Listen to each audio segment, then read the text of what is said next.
I just watched a lot of the Tyson Fury interview on the Joe Rogan Experience. Tremendous podcast, one of the best out there. Very interesting interview. Heavyweight champion Tyson Fury is a very interesting character, phenomenal boxer. But Joe Rogan says something that kind of underscores the sentiment of a lot of people who simply have it wrong. They were talking about Wladimir Klitschko, and Joe Rogan said that Wladimir Klitschko, while an extremely successful heavyweight champion, one of the best of all time, certainly the greatest of his era, the only person who comes close is his brother, Vladimir Klitschko. But Joe Rogan said that while an extremely successful heavyweight champion, he's an extremely boring fighter, just painful to watch. And I'm thinking, you must have just seen the wrong Wladimir Klitschko fights. Wladimir Klitschko 64-5 with 53 knockouts. He's got the best KO ratio of any heavyweight of his era, next to only Vladimir Klitschko, his brother. Wladimir Klitschko was punishing people throughout his era.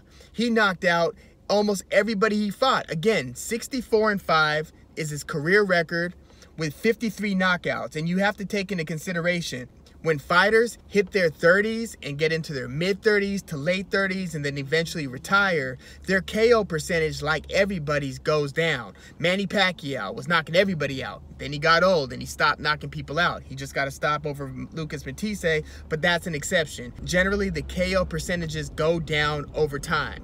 So in totality, Wladimir Klitschko's KO percentage is incredible. So if it's not knockouts, what are you watching the fights for? And what do you mean he's not an exciting fighter? Come on, it's Wladimir Klitschko. That tells me that he must have only seen the Wladimir Klitschko versus Tyson Fury fight, Wladimir Klitschko versus maybe Alexander Povetkin, Wladimir Klitschko versus Bryant Jennings. I don't know. He obviously isn't talking about Wladimir Klitschko versus Sam Peter or Wladimir Klitschko versus Chris Bird, Calvin Brock. These are guys that he devastated and knocked out. Look up Wladimir Klitschko versus Chris Bird. Keep in mind, Chris Bird was one of the best heavyweights in the division at the time. Chris Bird beat David Tua. Chris Bird beat a lot of people. And look at what happened when Chris Bird got in the ring with Wladimir Klitschko. Klitschko versus Tony Thompson. Hasim Rahman knocked them both out. Knocked Tony Thompson out twice. The first time Tony Thompson gave him a run for his money, then got knocked out. Second time, he just devastated Tony Thompson. Kubrat Pulev, who to this day, I believe he's only been stopped once. I have to check on that, but I think he's still only been stopped once. And it was by Wladimir Klitschko.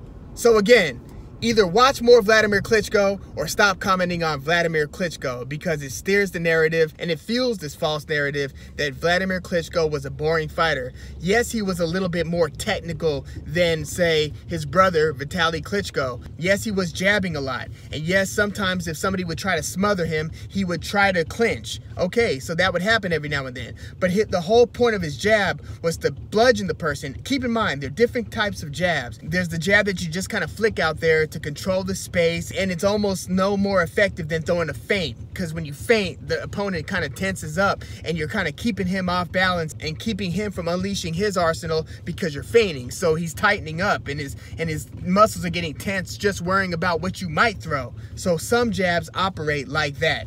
Not Wladimir Klitschko's. He would bludgeon people with his jab, and he would just light them on fire with his straight right and with his left hook. That's how dynamic he was. So yes, he might have been a little bit plotting. He wasn't Muhammad Ali out there. He wasn't Cassius dancing on the tips of his toes. But sometimes he could get up on his toes when he needed to, but he didn't need to, because he was cutting the ring off and he was controlling the fight with his jab before putting his opponent to rest with either his right hand or his left hook. So nah, Wladimir Klitschko was the man. Y'all need to wake up.